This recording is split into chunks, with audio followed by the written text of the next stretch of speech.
Bonjour, ici Catherine Lapalme, bibliothécaire à l'Université du Québec à Trois-Rivières. Il me fait plaisir de vous présenter une méthode de travail avec le logiciel de gestion bibliographique Endnote. Cette méthode de travail est conçue pour celles et ceux qui sont rendus à l'étape de la recension d'écrits dans leur thèse, mémoire ou essai, ou qui ont une revue de littérature à effectuer soit pour un professeur ou soit pour une équipe de recherche.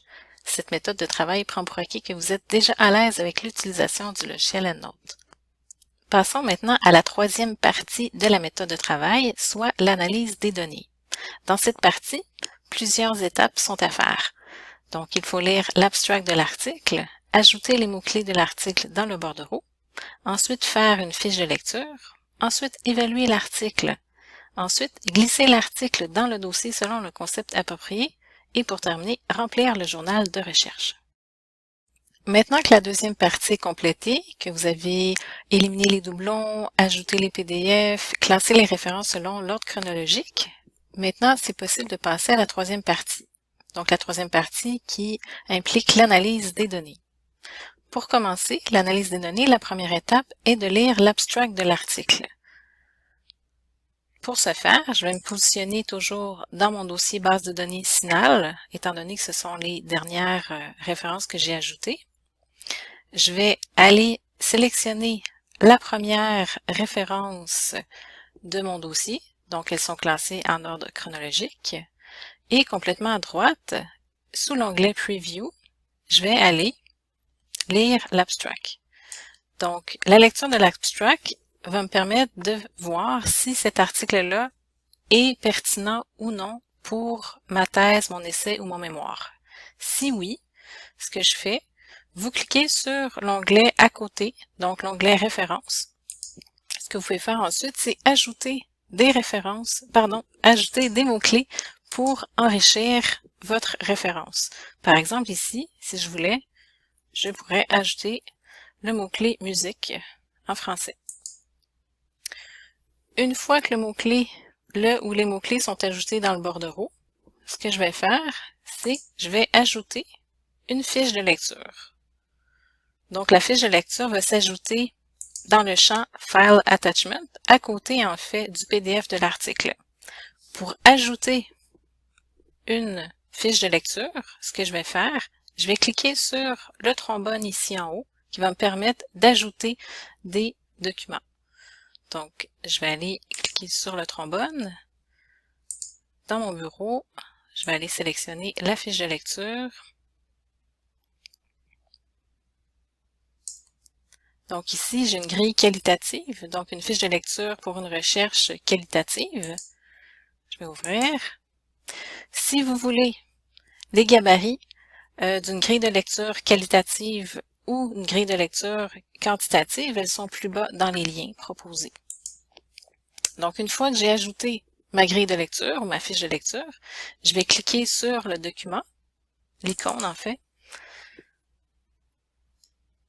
ce qui ouvre le document Word et je vais pouvoir compléter la fiche de lecture. Donc, au fur et à mesure que je travaille sur ma référence ici, je fais la grille de lecture, la grille qualitative dans ce cas-ci, au fur et à mesure. Donc, j'ai l'information. Une fois que c'est fait, je vais remonter un peu plus haut et ce que je vais faire, c'est que je vais évaluer l'article. Donc, ici, dans Rating, je peux ajouter des étoiles. Donc, si par exemple cet article est très, très pertinent pour ma recherche, je vais ajouter 5 étoiles. Donc, ça me permet d'évaluer l'article. Une fois que la fiche de lecture est ajoutée, les mots-clés, l'abstract est lu et que j'ai pu ajouter la fiche de lecture complétée, ce que je vais faire, c'est que je vais prendre ma référence ici. Je clique dessus pour qu'elle devienne bleue et je vais la glisser dans la section données pertinentes prédéterminées. Donc, je vais voir ici. Donc, cet article-là traite de musique. Cet article-là traite d'autisme et traite également d'adolescents. Donc, je vais le glisser dans les 3 dossiers. Donc, dans mon troisième concept, étant donné que ça traite également d'adolescents. Et ce que vous voyez apparaître ici, Oui, je vais accepter les changements étant donné que j'ai ajouté de l'information à ma référence. Je vais cliquer Yes, oui, ici. Donc, si je clique ici, tout à l'heure, j'avais 5 articles seulement. Maintenant, j'en ai 6. Donc, ce dossier-ci, qui ressemble à un diagramme de veine, donc, ça inclut en fait, ça répertorie les articles qui traitent de musique, d'autisme et d'adolescents. Donc, les articles qui traitent des 3 sujets, je vais les retrouver également dans ce dossier-là. Donc, vous voyez ici, j'ai 6 articles dans mon diagramme de veine, mon groupe de groupes. Et ici, vous voyez, dans mon concept musique, j'ai 10 articles. Donc, il y a 10 articles qui traitent de musique, mais il y en a 6 qui vont parler ou traiter de mes 3 sujets au complet. Et si ce même article-là traitait également dans mon cas ici, données pertinentes émergentes, je pourrais également le glisser ici. Voilà. Donc, mon article est classé et ce qu'on voit maintenant, c'est que, si je vais au suivant, cet article-là est, donc le premier, a été traité, étant donné qu'il y a un petit point blanc à la place du point gris et il n'est plus en gras. Une fois que vous avez terminé pour votre première référence, vous passez à la deuxième référence et vous faites la même chose. Donc, je vais cliquer sur la deuxième référence de mon dossier base de données numéro 3 CINAHL. Je clique sur la référence. Je vais voir le preview. Je lis l'abstract.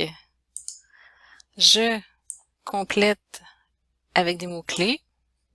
J'ajoute la fiche de lecture. Je complète la fiche de lecture. Je mets une évaluation. Et ensuite, je classe l'article selon les concepts. Musique, autisme et adolescent. Une fois que c'est terminé, vous passez à la troisième, ainsi de suite, jusqu'à la fin de votre dossier. Une fois toutes les références de votre dossier terminées, ce que vous faites, vous allez dans la section « Autres documents intéressants, gabarit », vous cliquez sur le dossier « Journal de recherche ». Dans le dossier « Journal de recherche », ici, dans l'onglet « Références », en haut à droite, vous avez un journal de recherche que vous complétez. Je vais cliquer sur le journal de recherche exemple. Donc, je vais cliquer dessus. Et vous voyez, ça, c'est la dernière recherche que j'ai faite. Donc, avant d'utiliser la recherche, de faire la recherche dans la base de données CINAHL, j'étais allée dans la base de données PsycInfo. Donc ici, j'ai mis la date de la requête, donc la date à laquelle j'ai fait la recherche dans la base de données. Donc la dernière recherche que j'ai faite, c'était dans PsycInfo. Donc cette fois-ci, je pourrais mettre la date d'aujourd'hui avec CINAHL. Ici, c'est la requête que j'ai utilisée dans la base de données. Donc mes 3 thèmes, mes 3 concepts, la musique, l'autisme et les adolescents.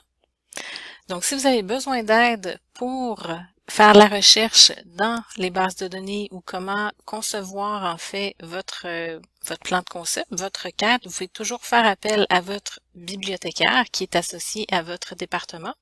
Donc, il y a le lien plus bas pour pouvoir trouver les coordonnées de votre bibliothécaire attitré.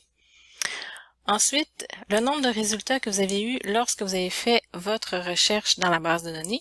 Donc, cette fois-ci, dans PsycInfo, j'avais 191 résultats, mais cette fois-ci, ça serait 76 résultats. Et le nombre de résultats retenus. Le nombre de résultats retenus, donc ça peut être le nombre de résultats où vous avez mis 4 ou 5 étoiles.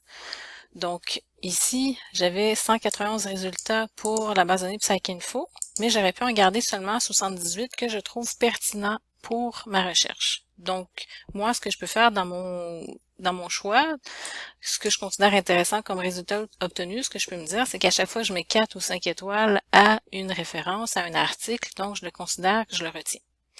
Je peux mettre également des notes. Est-ce que cette base de données-là a des références en français, par exemple?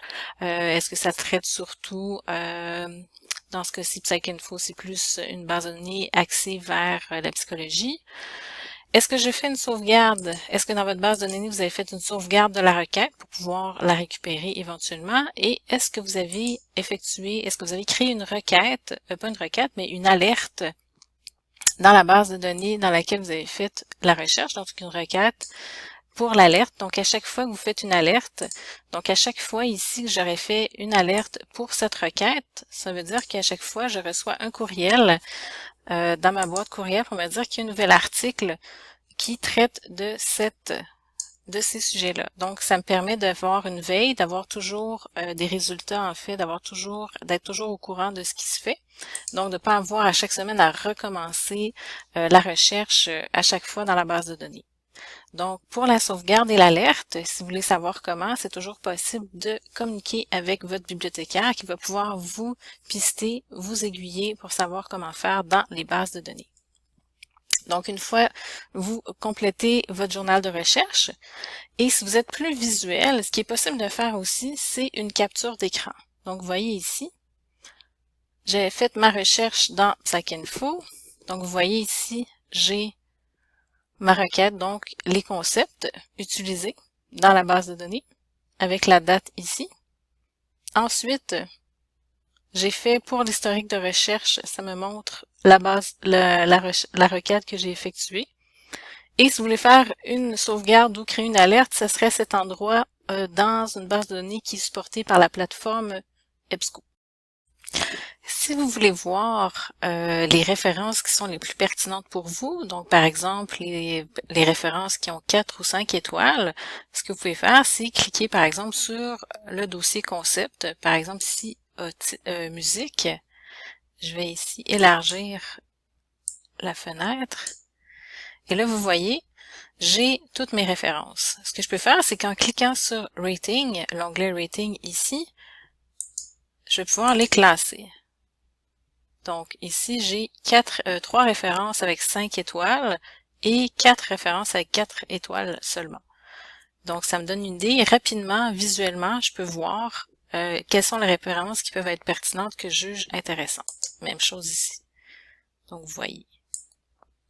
Ce qui peut être également intéressant, c'est lorsque vous rencontrez votre directeur ou votre directrice de thèse, mémoire ou pour votre essai, ce qui peut être intéressant, c'est de lui montrer votre bibliothèque EndNote. Donc, vous pouvez lui montrer toutes les références que vous avez trouvées pour chacun des concepts.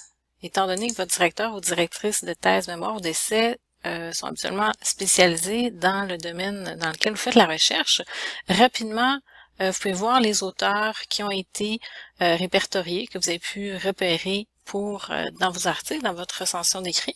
Et ça peut être intéressant de voir s'il manque ou pas des auteurs forts dans le domaine. Ce qui peut être aussi intéressant de montrer, de voir, c'est les concepts émergents aussi. Est-ce qu'il y en aurait d'autres ou pas, en discuter. Ça aussi, ça peut être intéressant à discuter avec votre directeur ou votre directrice de thèse, essai ou mémoire. Autre aspect intéressant aussi à discuter avec votre directeur ou votre directrice de mémoire, c'est votre journal de recherche. Étant donné que votre journal de recherche, ça vous montre où vous avez cherché, dans quelle base de données, quels mots-clés vous avez utilisés. Donc ça aussi, ça peut être intéressant à discuter avec votre directeur ou votre directrice de recherche. Donc ça vous montre un peu où et quand vous avez cherché et avec quel mot-clé. Une autre personne aussi avec qui ça pourrait être intéressant d'en discuter, c'est avec votre bibliothécaire qui est attitré à votre département. Donc, votre bibliothécaire va pouvoir voir quelle base de données vous avez utilisée, quels mots-clés qui sont également été utilisés pour votre requête et vous pister pour aiguiller, enrichir ou réajuster votre requête. N'hésitez pas à communiquer avec votre bibliothécaire. Cette méthode de travail peut paraître longue et fastidieuse, sauf que si pour chacune des références, vous ajoutez les mots-clés, vous complétez la grille qualitative et lorsque vous avez terminé de faire ça pour tous les articles, les références, et puis vous faites ça et vous ajoutez en fait dans le journal de recherche toutes les informations de la requête, ça peut être vraiment utile à la fin, étant donné que lorsque vous allez rédiger votre thèse, votre essai ou votre mémoire, vous devez en fait indiquer dans quelle base de données vous avez fait votre recherche et quels mots-clés vous avez utilisés. Donc, étant donné que vous l'aurez fait au fur et à mesure, donc disons dans le journal de recherche, vous aurez au fur et à mesure toute l'information dont vous avez besoin justement pour dire où vous avez fait votre recherche, quels mots-clés vous avez utilisés. Puis en même temps, c'est que si vous avez des articles que ça fait longtemps que vous avez lus, avec les fiches de lecture complétées au fur et à mesure, eh bien, vous aurez toute l'information rapidement à portée de main dans votre bibliothèque EndNote. C'est ce qui complète la méthode de travail proposée pour la recension des écrits avec le logiciel de gestion bibliographique EndNote. Les ressources mentionnées dans le tutoriel sont disponibles plus bas. Vous retrouverez également la méthode de travail détaillée en format PDF dans le document intitulé « La recension des écrits, guide des démarches à suivre ». Et n'hésitez pas à consulter votre bibliothécaire attitré à votre discipline concernant cette méthode de travail ou si vous avez des questions concernant l'utilisation des bases de données et ou sur le logiciel EndNote. Au plaisir et bonne recension des écrits!